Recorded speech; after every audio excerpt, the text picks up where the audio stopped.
ओम श्री गुरुचरण सरोज रज निज मन मुकुर सुधार। बरनौ रघुबर विमल यश जो दायक फल चारि।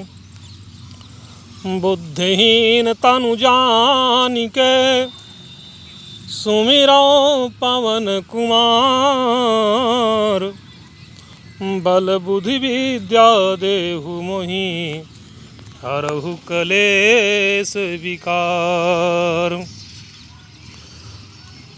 बंदउ गुरु पद पदुम परागा। सुरुचि सुभाष सरस अनुरागा। अमीय मूरी मैं चूरन चारु। समन सकल भव रुज परिवारु। दोस्तों,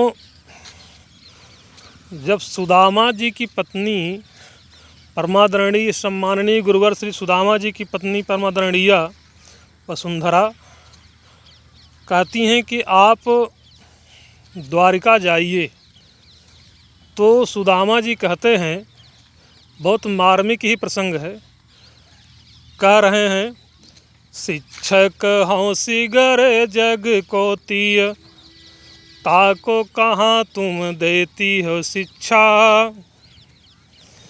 जो तप कै परलोक सिधारत, संपत्ति के तिनके नहीं इच्छा। जो तप के परलोक सिधारत, संपत्ति के तिनके नहीं इच्छा। मेरे ही ये हरि के सिय चरणन, 12,000 लम देहूँ परीक्षा। औरन को धन चाहिए बावरी, बाभन को धन केवल भिक्षा। इस कवित्व में हर चौपाई में एक मार्मिक प्रसंग है। जैसे सुदामा जी ने कहा कि जो तप के परलोक सुधारत। अब देखिए यहाँ पर शब्द आ रहा है, जो तप कर परलोक सुधारत, संपत्ति के तिनके नहीं इच्छा। दूसरा है कि औरन को धन चाहिए बावर, बाभन को धन केवल भिक्षा। अब यहाँ पर आ रहा है शब्द बाभन। ब्राह्मण ब्रह्म का अर्थ होता है ज्ञान। यह हमारे ऋग्वेद का है। ऋग्वेद में ब्रह्म को ज्ञान की भाषा में संबोधित किया गया है। ज्ञानी नाम अग्रगण्य स ब्राह्मण। जो ज्ञानियों में अग्रगण्य हो वही ब्राह्मण है। इसीलिए ब्राह्मणों को वेत्ता, होत्रा, पुरोहित, कुल पुरोहित आदि कहा गया है, क्योंकि वे गुरु के समीप बैठ करके अध्ययन करते थे। उन्हीं को कहा गया उपाध्याय। जो उपनिषद उपतिष्ठ में बैठ करके स्वाध्याय करते थे, उन्हीं को उपाध्याय कहा गया। बाद में चंद्रगुप्त विक्रमादित्य के ज़माने में 4वीं सदी से लेकर के 11वीं सदी के बीच में जब जातियों का विश्लेषण हुआ, तो कर्म के आधार पर जातियों का विभाजन कर दिया गया।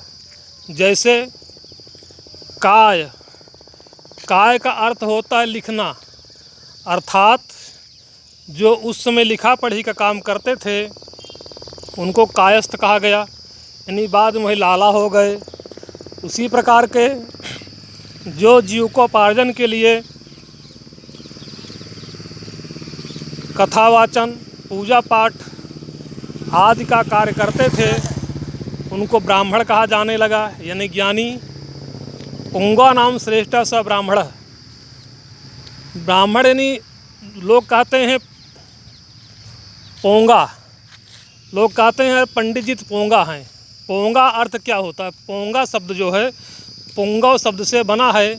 पुंगव का अर्थ होता है श्रेष्ठ, इसीलिए ब्राह्मणों को श्रेष्ठ कहा गया है। जो धर्माणाम धारते स क्षत्रपः, जो अपने बाहुबल से या भुजाओं से पृथ्वी का भरण पोषण करे यानी रक्षा करे, वह क्षत्रप यानी क्षत्रिय हैं। उदरः भरणम सह जायते सह वैश्य, जो अपने भरण पोषण का कार्य यानी खेती बाड़ी से करते हैं उनको वैश्य कहा गया। लोक सेवका स जायते स शूद्र, और जो सेवक का यानी जो सेवन का कार्य करें उनको शूद्र कहा गया। आगे चल करके कालांतर में जैसे जैसे समय परिवर्तन हुआ इनका विश्लेषण जातियों का व्याख्यान अलग अलग होने लगा, क्योंकि कोई इनको घृणा की दृष्टि देखने लगा कर्म के आधार पर, कोई किसी कंडीशन से, कोई किसी आधार से। विशेषकर औरंगजेब और डलहौजी के ज़माने से लेकर के इधर जातियों का कुछ ज़्यादा विखंडन हो गया, जिसको लेकर के आगे चल करके 18वीं और 9वीं सदी में समाज सुधारकों ने इस पर काफ़ी कार्य किया, जिसमें श्री राजा राम मोहन राय जी, स्वामी दयानंद सरस्वती, स्वामी विवेकानंद, हमारे श्री भीमराव अम्बेडकर जी, परमादरणीय हमारे महाराष्ट्रपिता श्री बापू जी ने आज इस पर कार्य किया, तब जाकर के आज संविधान के अनुसार कुछ कार्य हो रहा है। इसलिए ये कोई ये न कह दे कि जातियों का बंटवारा यह प्रकृति ने किया, ऐसा नहीं है।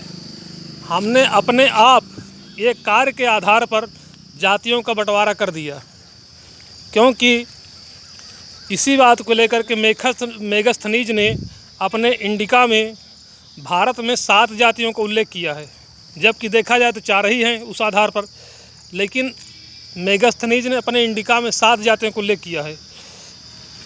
वह जो पदाद सेना थी, घुड़सवार सेना थी, थल सेना, जल सेना जिसे कहते हैं, आदि जातियों को लेकर 7 जातियों को वर्णन किया।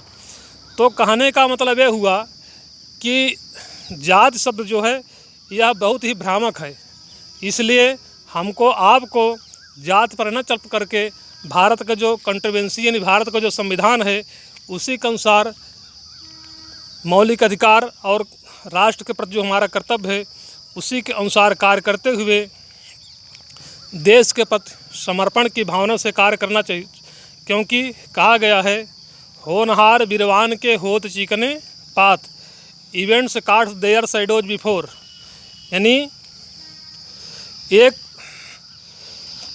जागरूक व्यक्ति सुरक्षा का सबसे अच्छा स्रोत होता है। A careful man best safety device. जय हिंद।